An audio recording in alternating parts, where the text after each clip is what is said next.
Welcome to the Contact Center Cactus Chat podcast. I'm your host, Eric Mulvin, coming to you from sunny Phoenix, Arizona. And I'm your co-host, Jay Kayan from Dumaguete City, Philippines. I'm a serial entrepreneur. Started my first business 10 years ago, and 6 LLCs later, I started PacBiz Contact Center Outsourcing in 2015. Today, we have over 200 employees and growing. And I'm the operations manager here in PacBiz, and I've been working with Eric since 2014, and I grew as the company grew. So whether you're looking to outsource for the first time, whether you manage a contact center, or you're just looking to improve your customer experience, we'll be covering topics for you. So business managers, operations managers, business owners, this is for you, so make sure to subscribe.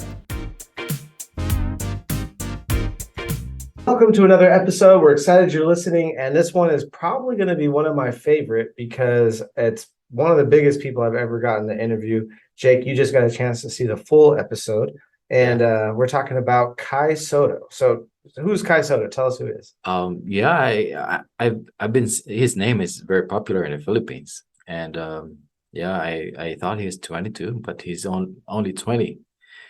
7'2" tall. That's really tall, and he's, I would say, the next person that's gonna bring the Philippines back to the sport industry. So this time, I think, is he the first Filipino to be in the NBA?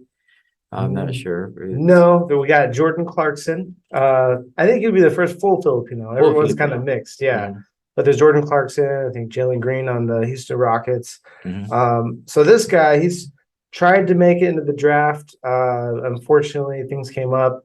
He's got a little bit of an interesting story, but no one's journey to the top is a straight path, right? Everyone that tries to make it to the top has to go through some struggle, has to go through some pain. And so, we're getting a chance to talk to Kai Soto early on in his career. Maybe not that many people know about him.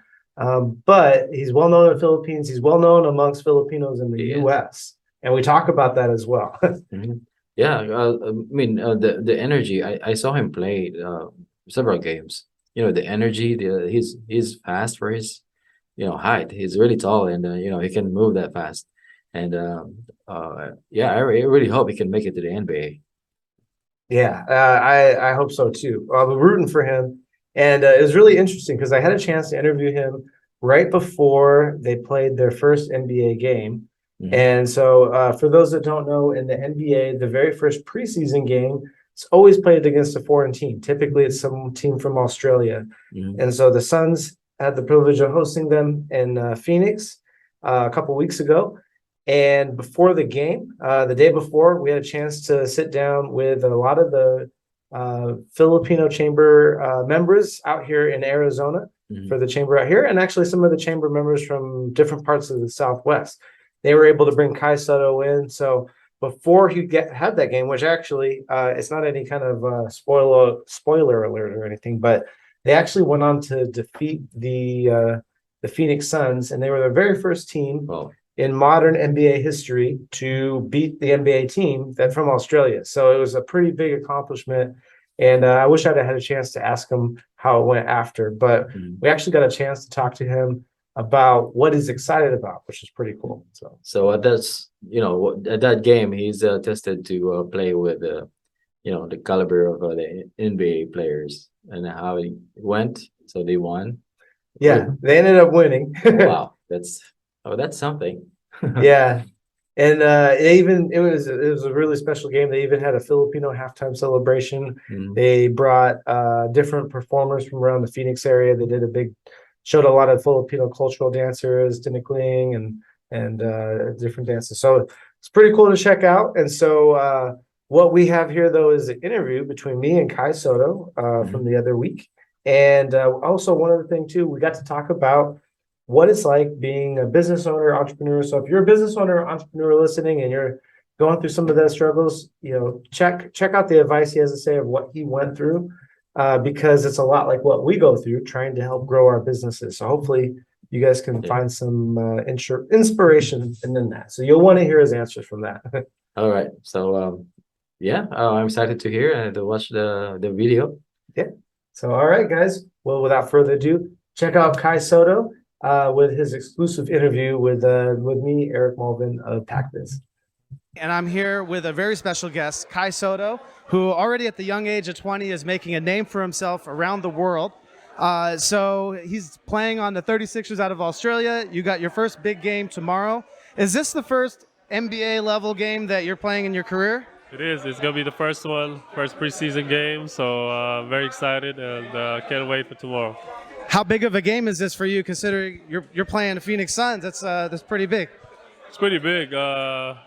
Phoenix Suns is a great team. They were in the finals a couple of years ago. So, a lot of good players. So I just can't wait. This will be an unforgettable experience. The first time is always memorable. So I can't wait for tomorrow. Awesome. And I'm curious, at what age, because I know your dad was in the PBA, right? So you had that as an influence, but at what age did you realize this was going to be your career, that you're going to be going to be a basketball player, shooting for the NBA? I mean, ever since I started playing basketball, I started playing basketball at a young age, probably 4 or 5 years old, but probably when I started playing organized basketball at 14, that's when I realized that, as long as I continue on just working hard and just continue on developing my strength and my skills and everything, I believe that I would be a good player, and I could reach the highest level of basketball. So that's still the goal and the plan for me every single day, is to get better. So yeah. And now you're out here in Phoenix, Arizona. You've got a whole bunch of people that are already fans. Like, I'm sure everywhere you're going around the world now, you've got people that are recognizing you. They're like, "Hey, Kai, what's that like? What's it like being recognized everywhere these days?" It's good actually to feel that people know you and people support you in your journey. So I'm just blessed to have those people around me. And I think it's just the Filipino culture. You just support your fellow Filipinos. And the U.S. is pretty far from the Philippines. So just to see Filipinos here in the U.S. and just to see the smile on their faces and the fact that I can make them feel a bit happier, it's a good feeling for me. Yeah, man, it's cool. There's so many Filipinos out here. And, so I feel like there's a lot of crossover between sports and being at the highest level in business. People don't realize how much work it takes to get to the top. Now, there's a lot of people that could be watching that maybe they're a kid thinking of, I want to be in the NBA one day, or maybe they're thinking of starting a business one day. And they're going to have a lot of setbacks. They're going to have a lot of bumps on the road along the way. What do you do to overcome that? What advice would you give to those people as they hit that adversity to overcome that and keep going to that bigger goal? Based on my experience, I think the biggest lesson that I've learned is to not be scared to fail. It's just to keep trying. Sometimes when I was younger, I sometimes stop at doing things because I know that I might fail. But when I learned is you just have to keep on trying. If you fail, you'll learn how to do it, how to be better. But if you succeed, you succeed. So I think it's a win-win for me. And failure is a part of life, part of growing. So you just have to not be afraid to fail. Just keep on trying and just to believe in yourself. No, people might not believe in you, but you can only control what you can control. So control yourself, believe in yourself, and put in the work. Nothing is impossible. That's great advice. All right. Well, hey, best of luck tomorrow. Best of luck. We're going to be watching you, following you on your way up to your NBA career. So thanks for taking some time with us today. Thank you.